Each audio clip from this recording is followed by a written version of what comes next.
अब आप मुझे बताओ, इस सपने को पूरा किसी एक पार्टी की कट्टरपंथी रख के आप इस सपने को पूरा कर सकते हो? भाई यहाँ अगर मायावती जी की पार्टी वाले लोग हैं, इधर आजाद समाज पार्टी वाले लोग हैं, लेकिन इन दोनों को अगर देखा जाए तो इनके महापुरुष कौन है? बाबा साहब अम्बेडकर। भाई चंद्रशेखर आजाद जय भीम बोलते हैं ना, और मायावती जी भी क्या बोलती हैं?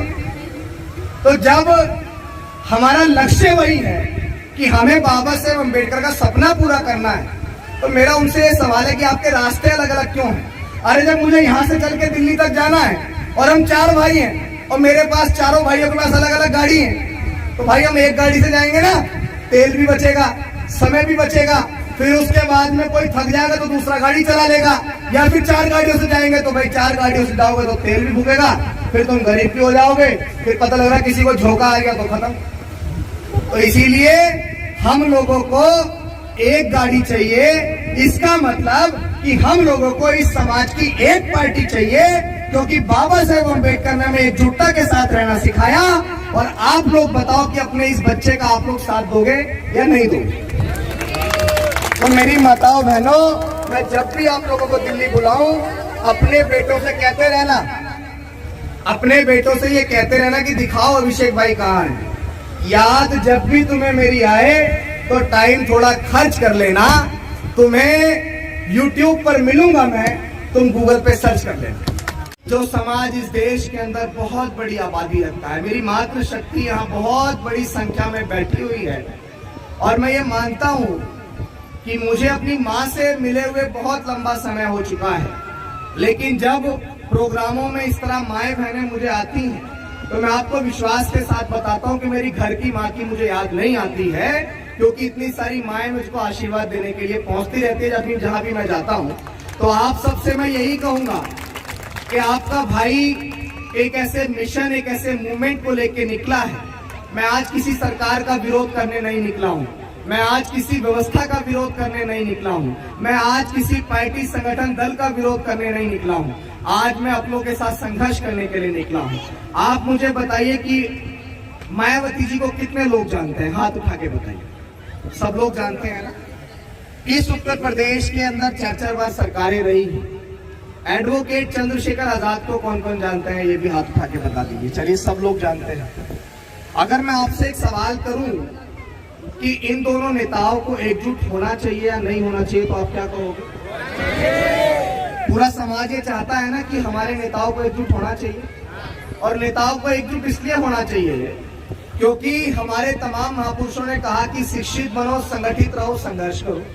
तो शिक्षित तो हम बने भैया, समाज के लोग IAS भी हैं, IPS भी हैं, PCS भी हैं, जज भी हैं, डॉक्टर भी हैं, बैरिस्टर भी हैं, कलेक्टर भी हैं, इंजीनियर भी हैं, टीचर भी हैं, बड़ी बड़ी पदवी पे बैठे हुए हैं। आज हमारे समाज के लोग संघर्ष भी कर रहे हैं। भाई मैं बिना संघर्ष के आपके बीच थोड़े आ गया, या बिना संघर्ष के यहाँ जिन लोगों ने, जिस आयोजक कमेटी ने इतना अच्छा भव्य प्रोग्राम किया, हमारा स्वागत किया, बिना संघर्ष की पहचान के बिना थोड़ा ही हो गया। लेकिन हमारे नेता हमारे समाज के बीच आके कहते हैं कि आप एकजुटता बनाइए, आप एकजुटता बनाइए। अरे भाई, ये समाज आपसे सवाल कर रहा है कि आप कब एकजुटता बनाओगे। ये समाज अब नेताओं से सवाल कर रहा है कि आप कब एकजुटता बनाओगे। आप मुझे बताओ, आप चाहते हो नहीं चाहते कि आपके एरिया से आपका विधायक बने, आपके एरिया से आपका सांसद बने, इस उत्तर प्रदेश के अंदर योगी आदित्यनाथ को हटा के आपके समाज का मुख्यमंत्री बने? आप चाहते हो ना चाहते हो? बताओ। वे सब चाहते हैं कि हमारा सांसद बने, विधायक बने, मुख्यमंत्री बने, प्रधानमंत्री बने। लेकिन वो कैसे बनेगा? वो जब बनेगा जब हमारे नेता एकजुट हो जाएंगे। तो इसीलिए हम लोग सड़क पे निकले हैं कि हम आप सबके बीच ये विचार लेके आए, और आप सबने इस विचार को समर्थन तो कर ही दिया ना हाथ उठा के कि हाँ, नेताओं को एकजुट होना चाहिए। तो अब एक बात का और समर्थन कर दो कि जब मैं दिल्ली के जंतर मंतर या कहीं भी दिल्ली में एक बड़ा आंदोलन करूंगा, अपने नेताओं को घेरते हुए और उनसे सवाल करते हुए कि जिस सदी में डॉक्टर बाबा साहेब अम्बेडकर और मान्यवर कांशीराम साहब ने, बाबा साहेब अम्बेडकर ने अपनी 4-4 बच्चे कुर्बान करे थे ना, किस किस को पता है? बताओ। 4-4 बच्चे कुर्बान करे थे ना। अगर आज आपके एक बच्चे के पेट में दर्द भी हो जाता है तो आप बेहतर से बेहतर डॉक्टर को ढूंढते हो नहीं ढूंढते हो? अगर आपके बच्चे को कोई तकलीफ हो जाए तो आप अपनी कितनी भी जमीन हो, उस जमीन को बेचने का काम कर दोगे नहीं कर दोगे कि भाई हमारा बच्चा बचना चाहिए। लेकिन आप सोचिए कि बाबा साहेब अम्बेडकर के पास, वो विदेश में पढ़ते थे, किसमें? अमेरिका। मुझे लगता है इस गांव का एक भी व्यक्ति आज तक अमेरिका नहीं गया होगा, आजादी का 78 साल बाद भी गया क्या कोई? लेकिन बाबा साहेब अम्बेडकर उस दौर में अमेरिका के विश्व की प्रसिद्ध यूनिवर्सिटी कोलंबिया यूनिवर्सिटी के अंदर पढ़ रहे थे और वो वहां पर भी पानी से ब्रेड भिगोकर खाते थे। मुझे लगता है कि मेरे समाज का कितना भी गरीब आदमी हो, आज अपना गुजारा करने के लिए पानी से ब्रेड भिगोकर तो नहीं खाएगा। खाएगा क्या? सब लोग बहुत अच्छा अच्छा खाना खाते हैं, लेकिन बाबा साहेब अम्बेडकर विदेश पढ़ रहे थे। वो इसलिए खा रहे थे पानी से ब्रेड भिगो के क्योंकि उनको स्कॉलरशिप मिली थी, पैसे सीमित थे और उस पैसे से वो चाहते तो अय्याशी कर लेते या चाहते तो पढ़ाई कर लेते। अब बाबा साहेब अम्बेडकर को पढ़ाई किसके लिए करनी थी भाई? उनके बच्चे एक जूं के बराबर भी आवाज ना आए मेरे पास। उनके बच्चे घर में भूखमरी के कारण मर गए, कुपोषण के कारण मर गए। उनके बच्चे घर में, उनकी माँ थी, बाबा साहब विदेश थे, रमाबाई दूसरों के यहाँ झूठन मारती थी, उनके यहाँ गोबर पाथी थी, उनके घर झाड़ू पोछा करती थी, उससे जो भी पैसा मिलता था वो पैसा विदेश में बाबा साहेब अम्बेडकर को भी पढ़ने भेजती थी और अपने बच्चों को खिलाना पिलाना, उनकी सारी चीजें करना होता था। अब मैं आपसे सवाल करता हूं कि बाबा साहेब अम्बेडकर ने वो सारा स्ट्रगल, वो सारा संघर्ष, वो सारा त्याग या अपने 4-4 बच्चों की कुर्बानी किसके लिए करी भाई? बताइए किसके लिए करी? उस समाज के लिए जिस समाज को कभी नाई सम्मान से बाल भी नहीं काटता था, उस समाज के लिए जिस समाज का व्यक्ति कभी बेहतर से बेहतर शिक्षा भी हासिल नहीं कर सकता था, उस समाज के लिए जिस समाज का व्यक्ति आईएएस, आईपीएस, पीसीएस, जज, डॉक्टर, बैरिस्टर, कलेक्टर तो छोड़ दीजिए, जिस समाज का व्यक्ति छोटे से चपरासी की नौकरी भी नहीं कर सकता, जिस समाज का व्यक्ति सुबह शाम घर से बाहर भी नहीं निकल सकता, जिस समाज के व्यक्ति के गले में हांडी और पीछे झाड़ू हुआ करती थी, उस समाज को सम्मान का जीवन देने के लिए बाबा साहेब अम्बेडकर ने अपनी 4-4 बच्चे कुर्बान कर दिए। तो क्या अब हमारी जिम्मेदारी नहीं बनती है कि उनके बच्चों की कुर्बानी जो थी कि हम लोग उसको जाया जाने देंगे? क्या उनका जो संघर्ष था, उनका जो त्याग था, उनका जो समर्पण था, उनका जो बलिदान था, क्या हम लोग उसको जाया जाने देंगे? बस इसीलिए हम लोगों ने अपना घर छोड़ दिया। मुझे बहुत लंबा अरसा हो गया मैं अपने घर नहीं गया और मैंने ये संकल्प लिया है कि मैं लगभग 28 महीने तक अपने घर नहीं जाऊंगा। और इसलिए अपने घर नहीं जाऊंगा क्योंकि मैं चाहता हूं कि इस देश के जितने भी अम्बेडकरवादी नेता हैं वो सारे नेता एकजुट हो जाएं और बाबा साहेब अम्बेडकर ने जो सपना देखा कि हमें इस देश में अपना प्राइम मिनिस्टर, प्रधानमंत्री बनाना है, प्रधानमंत्री मतलब जहां नरेंद्र मोदी बैठा हुआ है, देश का सबसे झूठा और भ्रष्ट प्रधानमंत्री जहां आज वो बैठा हुआ है, वहां पे हमारे देश का, हमारे समाज का व्यक्ति प्राइम मिनिस्टर बन के बैठे, ये सपना बाबा साहेब अम्बेडकर ने देखा। अब आप मुझे बताओ, इस सपने को पूरा किसी एक पार्टी की कट्टरपंथी रख के आप इस सपने को पूरा कर सकते हो? भाई यहाँ अगर मायावती जी की पार्टी वाले लोग हैं, इधर आजाद समाज पार्टी वाले लोग हैं, लेकिन इन दोनों को अगर देखा जाए तो इनके महापुरुष कौन है? बाबा साहब अम्बेडकर। भाई चंद्रशेखर आजाद जय भीम बोलते हैं ना, और मायावती जी भी क्या बोलती हैं? तो जब हमारा लक्ष्य वही है कि हमें बाबा साहेब अम्बेडकर का सपना पूरा करना है, तो मेरा उनसे ये सवाल है कि आपके रास्ते अलग अलग क्यों हैं? अरे जब मुझे यहाँ से चल के दिल्ली तक जाना है और हम 4 भाई हैं और मेरे पास चारों भाइयों के पास अलग अलग गाड़ी है, तो भाई हम एक गाड़ी से जाएंगे ना, तेल भी बचेगा, समय भी बचेगा, फिर उसके बाद में कोई थक जाएगा तो दूसरा गाड़ी चला लेगा, या फिर 4 गाड़ियों से जाएंगे तो भाई 4 गाड़ियों से जाओगे तो तेल भी फूकेगा, फिर तुम गरीब भी हो जाओगे, फिर पता लग रहा है किसी को झोंका आ गया तो खत्म। तो इसीलिए हम लोगों को एक गाड़ी चाहिए। इसका मतलब कि हम लोगों को इस समाज की एक पार्टी चाहिए, क्योंकि बाबा साहेब अम्बेडकर ने हमें एकजुटता के साथ रहना सिखाया। और आप लोग बताओ कि अपने इस बच्चे का आप लोग साथ दोगे या नहीं दोगे? तो मेरी माताओं बहनों, मैं जब भी आप लोगों को दिल्ली बुलाऊं, अपने बेटों से कहते रहना, अपने बेटों से ये कहते रहना कि दिखाओ अभिषेक भाई कहाँ है। याद जब भी तुम्हें मेरी आए तो टाइम थोड़ा खर्च कर लेना। तुम्हें YouTube पर मिलूंगा मैं, तुम गूगल पे सर्च कर लेना, ठीक है? तो मैं जहां भी जाऊंगा, मेरी आईडी है, मेरा YouTube अकाउंट है, मेरे सारे वहां पे लोग देखते हैं। तो आप लोगों से निवेदन है कि जबरदस्ती अपने बच्चों को, बाबा साहेब अम्बेडकर की पत्नी ने जो त्याग किया था, वो त्याग इसलिए किया था कि आप जैसी माओ बहनों के सर पे जो पल्लू है वो सम्मान के साथ रहे। मां सावित्रीबाई फुले ने जो त्याग किया था वो इसलिए किया था कि हमारे समाज की महिला भी पढ़ लिख कर बड़ी पदवी पे पहुंच पाए। तो आज आप महिलाओं का ये वो होना चाहिए कि आप सबके अंदर वो ज्वाला होनी चाहिए कि जो मेरा बच्चा अभिषेक या मेरा भाई अभिषेक जो हमसे कह के गया था उसकी बात को मानते हुए हम लोग अपने भाई को लेके, अपने पति को लेके, अपने चाचा को लेके दिल्ली पहुंचेंगे। पहुंचोगे कि नहीं पहुंचोगे बताओ? पहुंचोगे ना? अब दिल्ली में कोई शादी हो तो आप सब चले जाओगे, लेकिन मैं बुला रहा हूं क्योंकि मैंने अपना घर छोड़ा। आप ये कल्पना करके देखो कि अगर आपका बच्चा 10 दिन के लिए घर को छोड़ के निकल जाए तो ईमानदारी से बताना कैसा लगेगा? 11वें दिन कैसा लगेगा? लेकिन आप सोचिए, मेरी भी तो माँ है। मुझे आज, मैं पिछली बार निकला था, बहुत सारे लोग गवाह हैं इस बात के, मैं 4.5 महीने के लिए पिछली बार निकला, फिर दोबारा 7 महीने घर रहा, फिर दोबारा निकल गया और इस बार 28-29 महीने का संकल्प ले लिया। अगर मेरे दिमाग की बुद्धि फिर गई तो हो सकता है 2029 तक घर ही ना जाऊं, कि जब तक प्रधानमंत्री नहीं बना जाएगा जब तक घर ही नहीं जाऊंगा। तो आप सबसे ये निवेदन है कि आप सब अपने इस भाई की हिम्मत और इसके हौसले को बढ़ाने का काम करिएगा। और आपसे आखिरी में जितने भी मेरे साथी हैं उनको एक नज्म के साथ अपनी बात कहूंगा, अपने महापुरुषों के आंदोलन को आपसे बताऊंगा और बड़े ध्यान से सुनना। पानी वाणी तो पूछ लो यार।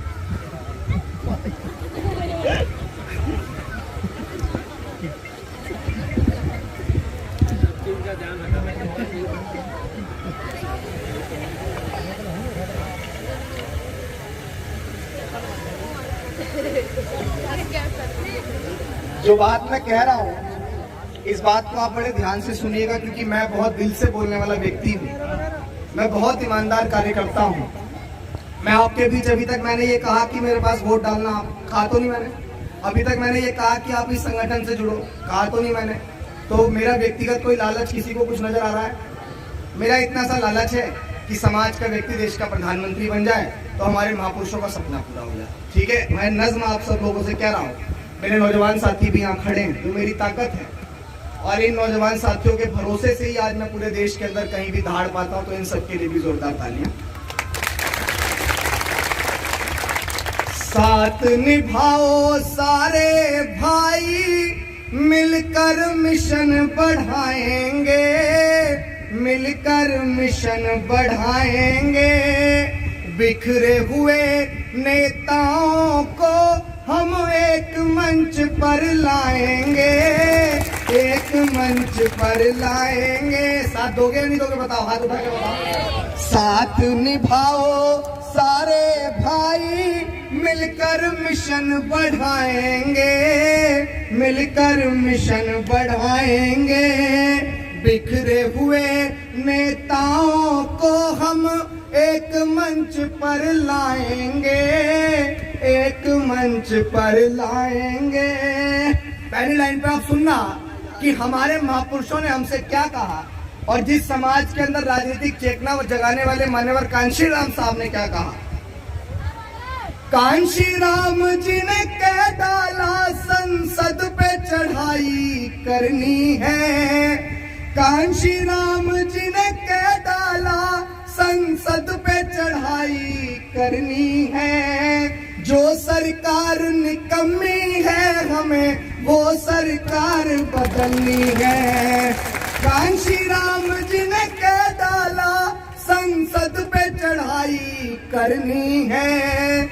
जो सरकार निकम्मी है हमें वो सरकार बदलनी है। पूरे विश्व में भारत की एक अलग पहचान बनाएंगे, अलग पहचान बनाएंगे। बिखरे हुए नेताओं को हम एक मंच पे लाएंगे, एक मंच पर लाएंगे।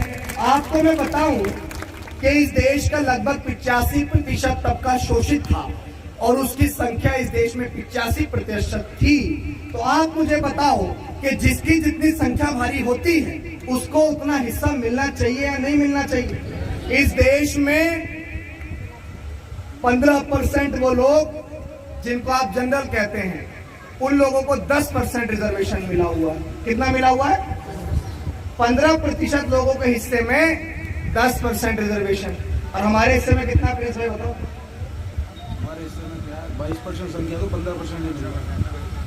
22% हमारी संख्या और हमको रिजर्वेशन कितना मिल रहा है? और तब भी हमें कहते हैं हम आरक्षण वाले हराम खोरो, आरक्षण वाले तुम हो या हम हैं? हमें तो कम मिल रहा है, ज्यादा किसे मिल रहा है? और सबसे बड़ी बात ये कि आरक्षण भीख में नहीं मिला। आरक्षण डॉक्टर बाबा साहेब अम्बेडकर ने गांधी की जान बचाने के बदले लिया था। किसकी जान? गांधी की जान बचाने के बदले। पूना पैक्ट का समझौता था। बाबा साहेब अम्बेडकर विदेश से हमारे लिए 2 वोट का अधिकार लेके आए थे। हमारे देश के राष्ट्रपिता जो कागजों में हैं, वो राष्ट्रपिता जी उस पे बैठ गए थे अनशन पे, आमरण अनशन पे, जी मैं मर जाऊंगा जी 2 वोट का अधिकार लोगे। तब वहां पे समझौता हुआ था, तब हमें आरक्षण मिला था। तो भीख नहीं आरक्षण, इस बात को हमेशा याद रखना। 100 में 90 शोषित हैं और शोषित ने ललकारा है। 100 में 90 शोषित हैं और शोषित ने ललकारा है। धन धरती और राजपाट पे 90 भाग हमारा है। इस भारत को जिसने लूटा उसको सबक सिखाएंगे। साथ निभाओ सारे भाई, मिलकर मिशन बढ़ाएंगे। हमारा सपना क्या है? हमारे महापुरुषों का सपना क्या था? ये भारत कभी सोने की चिड़िया भारत कहलाता था, लेकिन चंद चालाक लोगों ने बाहर से आकर हमारे लोगों को गुलाम बनाया, फिर हमारे हाथ से हथियार छीन लिए, हमें कभी लड़ने का अधिकार ही नहीं दिया, इसलिए भारत गुलाम हो गया। वरना अगर हमारे हाथ में हथियार होते तो ना अंग्रेजों की हैसियत थी, ना मुगलों की हैसियत थी कि वो इस देश में राज कर लेते। लेकिन हमारे हाथ में तो हरामखोरों ने हथियार ही नहीं दिए। इसीलिए मैं ये बात कह रहा हूं, सोने की चिड़िया का भारत हमको फिर से बनाना है। बनाएंगे नहीं बनाएंगे? सोने की चिड़िया का भारत हमको फिर से बनाना है। दिल्ली की गद्दी का तख्तो ताज हमें हथियाना है। सपना हमारा लाल किले से, सपना हमारा लाल किले से हम झंडा फहराएंगे। साथ निभाओ सारे भाई, मिलकर मिशन बढ़ाएंगे। पहले इस मिशन से मोड़ दिए जाओगे, फिर किसी ना किसी जुल्म से जोड़ दिए जाओगे। अरे साथियों, वक्त है हाथ से हाथ की जंजीर बनाते चलो, वरना किसी रेशम के धागे की तरह तोड़ दिए जाओगे। आपके पास समय है, एकजुटता बना लीजिए। ज्यादा बात ना कहते हुए यही कहूंगा कि हम अपने घर को छोड़ के निकले हैं, तो आप सबको ये दर्द समझना भी चाहिए। और आप सब अब ये बताइए आखिरी में कि आप बहुजन नेताओं को साथ लाने वाली इस मुहिम में हमारे साथ हैं या नहीं? हमारे नेता साथ आने चाहिए। भाई मैंने अपना घर छोड़ा तो कुछ सोच के छोड़ा होगा, मैं कोई समर्थ परिवार से नहीं हूँ, आप सबके भरोसे से चल रहा हूँ। जो प्रिंस भाई ने कहा, हमारा एक नारा है और मैं उस नारे को यहाँ भी कहूंगा, और मैं यही कहूंगा कि आपने अगर मेरा साथ दिया तो मैं आपको यकीनन इस बात को कह रहा हूं कि 2029 में हम आपको देश में पहला दलित प्राइम मिनिस्टर बना के देंगे, अगर आप लोगों ने हमारा साथ दिया। क्योंकि मेरे हौसले बहुत बुलंद हैं, मेरे हौसले इतने बुलंद हैं कि अभी मैं बहुत धीरे धीरे से मैं पूरे देश की यात्रा करने निकला हूँ। 28 राज्य हैं देश में, 28 राज्यों के अंदर मुझे जाना है। इसके बाद दिल्ली में हम लोग यात्रा करेंगे। तो अगर नेताओं को समझ आ गए तो ठीक है, वरना आंदोलन करने की तो हमें आदत है। डीएम कार्यालयों को घेर लेते हैं, तो डीएम झुकता है नहीं झुकता? भाई थाने को घेरते हैं तो एसएचओ झुकता है नहीं झुकता? फिर बाद में कहीं मुख्यमंत्री आवास घेर लेंगे तो मुख्यमंत्री झुकता नहीं झुकता? और हम तो वो लोग हैं जिन्होंने कई बार सरकारें झुकाई है। जब हमारे अधिकारों में बात आई है तो ये तो अपने, ये नहीं झुकने के, बताओ, ये तो अपने हैं। तो अपनों के विरुद्ध संघर्ष इसलिए हो रहा है कि यही जाके लोकसभाओं के अंदर जाएं, विधानसभाओं के अंदर जाएं और हम लोग अपने घर पे आराम से बैठ के काम करें। आखिरी में, अगर आप सबको लगता है कि हमारा आंदोलन सच्चा है, क्योंकि हम लोग अपने घर को छोड़ के निकल ही गए हैं और जो साथी साथ में घूम रहे उनको भी पता है कि कोई नेता का सपोर्ट नहीं, कोई अभिनेता का सपोर्ट नहीं, आप सबके भरोसे से चल रहे हैं। तो मेरी माओ बहनों, आप सबसे ये भी कहूंगा कि 10, 20, 50, 100 का जो भी आप मुझे सहयोग कर सके तो आप सहयोग जरूर करिएगा आशीर्वाद के तौर पे। अगर आपको भरोसा हो कि आपका भाई सही उस मिशन के लिए निकला है, मैं निकला इसलिए हूँ कि आज भी हमारी माओ बहनों के बलात्कार होते हैं, आरोपी के पक्ष में पंचायतें होती हैं, आज भी हमें जाति के नाम पे मूछें रखने पे मार दिया जाता है, आज भी 9 साल के मासूम इंद्र मेघवाल को पानी का मटका छूने के लिए मार दिया जाता है। तो आप बताइए, क्या हम लोग आज भी मरने के लिए पैदा हुए हैं? क्या आज हम लोग आज भी हमारी बहन बेटे की इज्जत आबरू लुटवाने के लिए पैदा हुए हैं? अरे मरने के बाद आंदोलन करना हमने नहीं सीखा, हमने जीते जी आंदोलन करके अपनी माओ बहनों की रक्षा करनी सीखी और इसी के लिए मैं घर से बाहर निकला हूँ। तो अगर आपको लगता है कि आपके बच्चे का मिशन ईमानदार है तो आप इसका साथ जरूर दीजिएगा। अपनी बेटी, अपने परिवार, अपने बच्चे को आप लोग शिक्षा की ओर जरूर भेजिएगा। और आखिरी में एक बात आप सबके लिए कहूंगा, हो इस तरह हौसले आजमाया करो, मुश्किलें देख कर मुस्कुराया करो, हो इस तरह हौसले आजमाया करो। मेरी माँ बहनों, मुझे लग रहा था मैं अभी बराबरी वाला सिस्टम नहीं कर रहा, इसलिए आ गया। हो इस तरह हौसले आजमाया करो, मुश्किलें देख कर मुस्कुराया करो, दोने वाले भले कम ही खाया करो, अपने बच्चों को लेकिन पढ़ाया करो, अपने बच्चों को लेकिन पढ़ाया करो। ये जमाना आप सबको अनपढ़, जाहिल, गंवार देखना चाहता है। अगर आप भी अपने बारे में नहीं सोचेंगे, ये जमाना नहीं चाहता कि आप इस देश के हिस्सेदार बने, आप प्रधानमंत्री बने, अगर आप भी अपने बारे में नहीं सोचेंगे तो 7 समुंदर पार से आपको समझाने कोई नहीं आएगा। इसलिए मैं आपसे कहूंगा कि बेटों और बेटियों के बीच कोई भेदभाव नहीं करना चाहिए। जितनी हमारी बेटियां पढ़ना चाहती हैं उनको पढ़ाना चाहिए, जितने हमारे बेटे पढ़ने चाहिए उनको पढ़ना चाहिए, और बिना पढ़े हमारा मूवमेंट सफल नहीं हो सकता है। नशे से दूर रहो और शिक्षा से आगे बढ़ो। मैं आखिरी में एक और नज्म आपसे कह देता हूँ, मैं इस नज्म को कह दूं उसके बाद आना। बहुत सारे लोग मुझसे कहते हैं कि इतना हिम्मत और हौसला आपके अंदर आता कैसे, तो मैं बताता हूँ। पढ़ते दुख अपने पुरखों का लिखता हूँ मैं, हो जख्म से गुफ्तगू करके लिखता हूँ मैं, हो दर्द गाने कभी हौसला चाहिए, जहाँ हथेली लिए दर्द लिखता हूँ मैं, हो जहाँ हथेली लिए दर्द लिखता हूँ मैं, हो अपनी सांसों में आबाद रखना मुझे। बड़े ध्यान से सुनिए, हो अपनी सांसों में बात रखना मुझे, हो अपनी सांसों में बात रखना मुझे, मैं रहूं ना रहूं याद रखना मुझे, हो मैं रहूं ना रहूं याद रखना मुझे। इस बात को इसलिए कह रहा हूँ कि बहुत कम उम्र में बहुत दुश्मन बना लिए हैं, क्योंकि जिस व्यवस्था के साथ और इसके खिलाफ मैं लड़ रहा हूँ वो दुश्मन बहुत ताकतवर है, लेकिन आप माओ बहनों के आशीर्वाद के भरोसे चल रहा हूँ। लेकिन ये भी जीवन की सच्चाई है कि जो आया है वो जाएगा भी।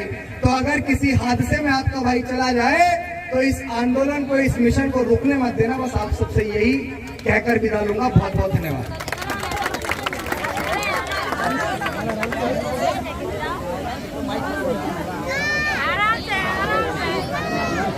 इनको दे दो, इनको।